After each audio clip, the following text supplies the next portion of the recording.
வணக்கம், இது ராஜபிரியன் ரிவ்யூ. நேற்று தான் சொன்னோம், ஒரு வீடியோ வேற போட்டிருந்தோம். நிறைய விதிமீறல்களை பண்ணிகிட்டே இருக்கிறாங்க இந்த பார்வதி கம்ருதீன் அப்படின்னு சொல்லிட்டு. ரெட் கார்டை கொடுங்க அப்படின்னு சொல்லிட்டு திரும்பவும் அடுத்து 2 ஆட் ஆகிருக்குங்க இந்த கம்ப்ளைண்ட்டில். இவங்களை என்ன சொல்கிறது? இப்போ அவன் டீ காஃபி இல்லாமல் மண்டையை பிச்சுக்கிட்டு இருக்கிறான். எல்லாத்துக்கும் காரணம் இவங்க மைக்கை மூடி பேசினது, ரூல்ஸ் ஃபாலோ பண்ணாதது. ஸோ எல்லாரும் கேட்பாங்க, ட்ரிகர் ஆவாங்க, வச்சு செய்வாங்க அப்படின்னு பார்த்தா அங்கே மண்டையை பிச்சுக்கிட்டு போயிட்டு இருக்கிறாங்க. இந்த பக்கம் ரம்யா பார்த்தீங்கன்னா மண்டையை பிச்சுட்டு போயிட்டு இருக்கும்போது அங்கே சாண்ட்ரா சொல்கிறாங்க, டீ காஃபி இல்லாதனால எப்படி ஆறிக்கிறாங்க பாருங்க அப்படின்னு சொல்லிட்டு. அதே சொல்கிற அப்படின்னு சொல்லிட்டு இங்கே பார்வதி சொல்ல, பேசுறதுனால தானே பிரச்சனை. நீங்கள் 2 பேரும் பேசும்போது தானே மைக்கை மூடுறீங்க, பேசாதீங்க, கொஞ்ச நேரம் தான் பேசாமல் இருங்களா அப்படின்னா, no no no no no அதெல்லாம் முடியாது அப்படின்றாங்க. பெரிய ரோமியோ ஜூலியட்டு ஏன் இப்படி பேசணும்னு அலையிற அப்படின்லாம் சரியா சிறப்பாக சிரிச்சுக்கிட்டே வச்சு செய்கிறாங்க. ஆனாலும் பார்த்தீங்கன்னா நோ நோ நோ நோவா இதில் சொல்கிறாங்க. கம்ருதீன் கூட பார்த்தீங்கன்னா ஒரு கட்டத்தில் வந்துட்டான், 1 வாரம் பேசாமல் இருக்கலாமா அப்படின்னு. நான் தான் முடியாது அப்படின்ட்டேன். ஏன்னா அந்த காஜி வேலைகளை பார்க்காம இவங்களால இருக்க முடியாதான். ரோமியோ ஜூலியட்டா இல்லை என்னை லவ் பண்ணுறீங்கன்னா இல்லை, ஃப்ரெண்டுக்கும் கொஞ்சம் மேலே அப்படின்றாங்க. ஆனால் ரூல் பாருங்க, அத்தனை பேருடைய முட்டை போச்சு, காஃபி டீ காஃபி எல்லாத்தையும் பிடிக்கிட்டாரு, பாலை பிடிக்கிட்டாரு. இப்போ என்ன பண்ணோம், அடுத்து சாப்பாடையும் பிடுங்கணுமா சேர்த்து? குற்ற உணர்வு கொஞ்சம் கூட இல்லை அப்படின்னு சொல்லிட்டு சொல்லும் போது ஏதாவது ஒரு பனிஷ்மெண்ட் ஏற்றுங்கன்னும் போது பாத்திரத்தை கழுவுற வராங்க, அதை வீட்டு வேலைகளை செய்கிறோம் அப்படின்னு வராங்க. கம்ருதீனை பற்றி முதல் வாரத்துலேருந்து தெரியும், வேலை பார்க்க மாட்டார், அவருக்கு தனி குறும்படெல்லாம் போட்டாங்க ஃபஸ்ட்டு அந்த டேங்க் டாஸ்க் போச்சுல்ல அப்பயேவை. ஸோ அப்படிப்பட்டவர் இங்கே தனியாக இவங்க பாத்திரம் கழுவிட்டு இருந்தாங்களாம்.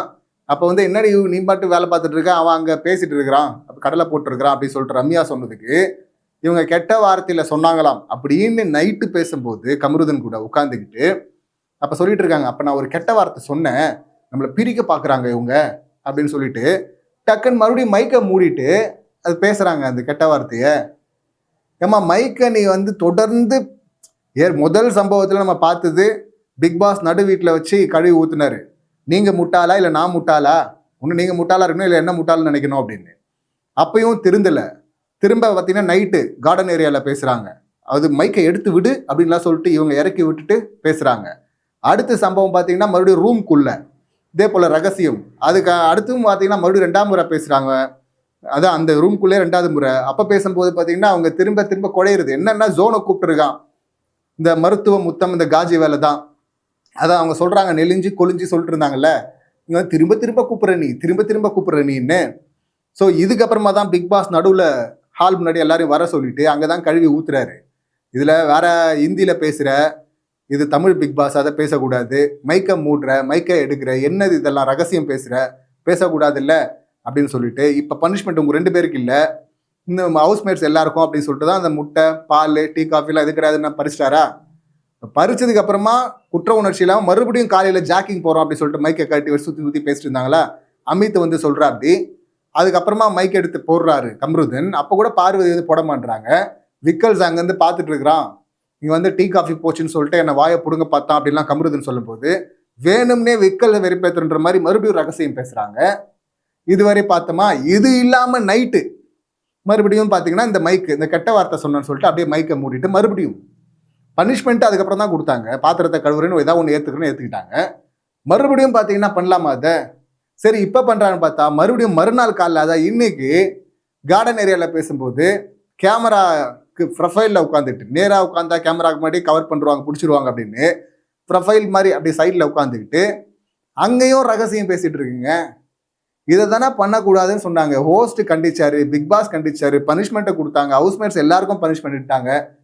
இதுக்கு பிறகும் தொடர்ந்து இதே பண்ணிக்கிட்டே இருந்தா என்னங்க ப்ரிவிலேஜ்? அவங்களுக்கு மட்டும் தனி ப்ரிவிலேஜ் போட்டு சாத்தனமா இல்லை. இதுக்கப்புறம் சாத்துற வேலையே இருக்கக்கூடாது. நம்ம வார்னிங் கார்டு போன வாரமே எதிர்பார்த்தோம், இவங்க பண்ண தப்புக்கு கொடுக்கல விஜேஎஸ், ஜஸ்ட்டு சும்மா மதிக்க மாட்டேங்கிற மாதிரி சொல்லிட்டு போயிட்டாரு. அவங்க ஹோஸ்டையும் மதிக்கிறது இல்லை. பாரு பாரு பாரு பாரு பாரு பாரு பாருன்னு கத்துனாலும் பார்த்தீங்கன்னா பார்க்கறது கிடையாது. மைண்டில் என்னெல்லாம் இருக்குதோ குப்பையெல்லாம் இருக்கோ எல்லாத்தையும் கொட்டிட்டு அதுக்கப்புறம் தான் பார்ப்பாங்க அவங்க. இந்த பக்கம் பிக் பாஸ், அவர் பிக் பாஸ் வெயிட் பண்ணுறாரு அத்தனை பேர் சொன்னாங்க. அப்பயும் பார்த்தீங்கன்னா பேசிக்கிட்டே இருந்தாங்க, அந்த குப்பையெல்லாம் கொட்டிக்கிட்டே இருந்தாங்க. ஸோ 2 பேரையும் மதிக்கல. பனிஷ்மெண்ட் மற்றவங்களுக்கு கொடுக்குறாங்க, அப்பயும் மதிக்கல. திரும்ப திரும்ப திரும்ப திரும்ப பண்ணிகிட்டே இருந்தீங்கன்னா என்ன ப்ரிவிலேஜ் உங்களுக்கு மட்டும்? இப்போவே தான் ஒரு ஃபைனலிஸ்ட்டுன்ற தாண்டி தான் டைட்டில் வின்னர் அப்படின்னு நினச்சிட்டு இருக்கிறாங்க. அதனால தான் அந்த திமிரில் தானே இவ்வளோலாம் பண்ணுறாங்க.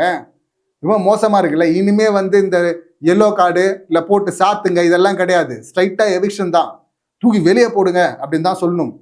வெளியே போடுறது தான் மற்ற கண்டஸ்டன்ட்டுக்கு செய்யற நியாயமா இருக்கும். தண்டனை கொடுத்தும் திருந்தலைன்னா அப்புறம் அடுத்த அதுக்கு மற்ற கண்டஸ்டன்ட்லாம் கூட எதுக்கு ஒபே பண்ண, அவங்களும் பேசலாமே. இதுல இன்னொரு முக்கியமான விஷயம் கானா வின்னு சொல்றாரு. அவர் நேத்தே சொன்னாரு கமருதன் கிட்ட, இந்த கமருதனும் இதுல உடந்த செகண்ட் A2 அவரு. இதுல A1 இனிஷியேட் பண்றது பாத்தீங்கன்னா எல்லா இடத்துலயும் பார்வதி. ஸோ அதனால A1 அவங்க. இப்போ அவங்க கானா வினோத் சொல்றாரு, பார்வதி வந்து அவன் மைக்க மட்டும் மூடுறது இல்ல, ஏதாவது சொல்ல வந்தா பாத்தீங்கன்னா எதிரில் இருக்கவங்க மைக்கையும் மூடிடுறா. அப்படிதான் வந்து கானா வினோத் கிட்ட பேசும்போது கானா வினோத் மைக்கையும் சேர்த்து மூடிருக்காங்களா அவங்க. இது ரொம்ப ஒஸ்டா போயிட்டு இருக்குல்ல. வான் பண்ணியும் கேட்கல அப்படின்னா அப்படியே விட்டுறீங்கன்னா அப்புறம் எதுக்கு ரூல்னு ஒண்ணு. கமல் சார் இருக்கும்போது கோட்டை காட்டி, கமல் சார் மாதிரி கோட்டை காட்டினா பத்தாது sir. Vijay sir, Kamal sir பார்த்தீங்கன்னா நார்மலாக முதல் முறை மீறும் போதே வெளியே அனுப்பிடுவார். மைக்க மாட்டில் ரூல் பிரேக்கு, நான் கூப்பிட்ற வரையும் நீ மைக்கே போடக்கூடாது, போ ஓரமா உட்காரு வெளியே தொட்டிருக்கிறாரு. ஸோ அந்த மாதிரி வச்சு செஞ்சிருக்கிறாரு. ஆனால் இவ்வளோ தூரம் பனிஷ்மெண்ட்டுக்கு அப்புறமும் பண்ணுறாங்கன்னா அவங்க ரூலை ஒபே பண்ணலன்னு அர்த்தம். ரூலை ஒபே பண்ணாத கண்டஸ்டன்ட் எதுக்கு உள்ள தூக்கி வெளியே போடுங்க.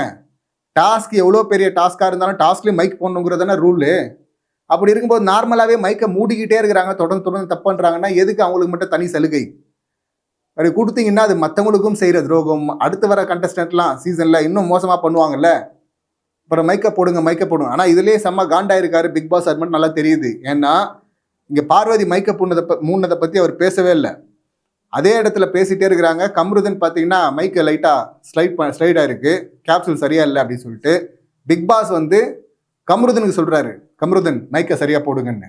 இப்போ இதிலிருந்து அவரை A2 தான் கமருதன், A1 பார்வதி அப்படின்னு சொல்லிட்டு ஃபுல் கடுப்பும் பார்த்தீங்கன்னா பார்வதி மேலே தான் இருக்குது அப்படின்னு நல்லா புரியுது. நம்ம நேற்றே சொல்லியிருந்தோம்ல, இங்கே வந்து அடுத்து என்ன பாஸ், இங்கே வந்து மதிக்கலைன்னா வந்து ஏற்கனவே பால் முட்டை இதை தூக்குனீங்க, அடுத்து என்ன உப்பு சர்க்கரை மசாலா ஐட்டம் எல்லாத்தையும் தூக்க போகிறீங்களா?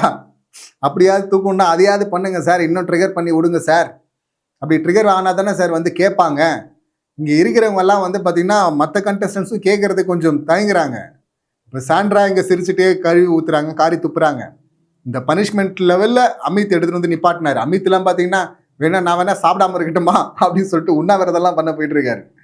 ஏற்கனவே பனிஷ்மெண்ட்டில் இருக்கிறவங்க இன்னும் பனிஷ்மெண்ட்டை ஏற்றுக்கவும் வராங்க. ஆனால் இவங்க அந்த பனிஷ்மெண்ட்டை உணராமல் திரும்ப அதே பண்ணிட்டு இருக்கிறாங்க. இப்போ திரும்ப பண்ணா நீங்கள் விட்டுகிட்டே இருந்தால் எப்படி? ஸோ ஸ்ட்ராங்காக எடுக்கணும்ல, வார்ன் பண்ணணும்ல. கமல் சார் இருந்த இடத்துக்கு வந்திருக்கீங்க விஜேஎஸ், கமல் சார் மாதிரி பண்ணணும். எவ்வளோ பெரிய ஆள் இருந்த இடம் அப்படின்னு சொல்லிட்டு தானே வந்தீங்க வரும்போது போன சீசனில். ஸோ இந்த சீசனில் ரெட் கார்டை தூக்கியே ஆகணும். ரெட் கார்டை தூக்குனா எங்கே கமல் சார் ஆன மாதிரி நெகட்டிவ் ஆன மாதிரி ஆகிடுமோன்னு பயப்படாதீங்க. கமல் சாருக்கு வந்து லாஸ்ட் 7th சீசனில் தான் அது மாதிரி ஆச்சு. அதுக்கு முன்னாடியெல்லாம் ரெட் கார்டை தூக்கி கொடுத்துருக்காருல்ல, வெளியே அனுப்பியிருக்கிறாங்கல்ல. அந்த மாதிரி காரணமே சொல்லாமல் சஸ்பென்ஸோட சாவு அப்படிங்கிற மாதிரி தான் வெளியே அனுப்பணும். இல்லை கேட்டு வரையும் எடுத்துகிட்டு போய் நிப்பாட்டி அப்போவும் நாங்கள் கதறுவாங்க, நடிப்பாங்க, அவங்களோட ட்ராமாலாம் நம்ம பார்த்துட்டோம். அட்லீஸ்ட் ஒரு ட்ராமாவாவது பண்ணுங்க சார் கண்டிக்கிற மாதிரி அப்படின்னு தான் கேட்குறோம். கதவை திறந்து போன வாரம் வந்து ரம்யாக்காக திறந்தாங்கல்ல, இந்த மாதிரி கதவை திறந்து கேட்டு வரை போக சொல்லிட்டு எட்ஜே காட்டிட்டு ஒரு பயம் பொறுத்துட்டு அதுக்கப்புறமா கூப்பிடலாம் பார்வதியை. அந்த பயத்தையாவது காட்டுங்க அப்படின்னு தான் கேட்குறோம். காட்டுறாங்களா இல்லையா சொல்லிட்டு வெயிட் பண்ணி பார்ப்போம். இந்த சம்பவங்களை நீங்கள் எப்படி பார்க்குறீங்க, உங்கள் கருத்துக்கள் என்ன அப்படிங்கிறது கமெண்ட் பண்ணுங்கள். மீண்டும் அடுத்த வீடியோவில் சந்திக்கலாம். நன்றி, வணக்கம்.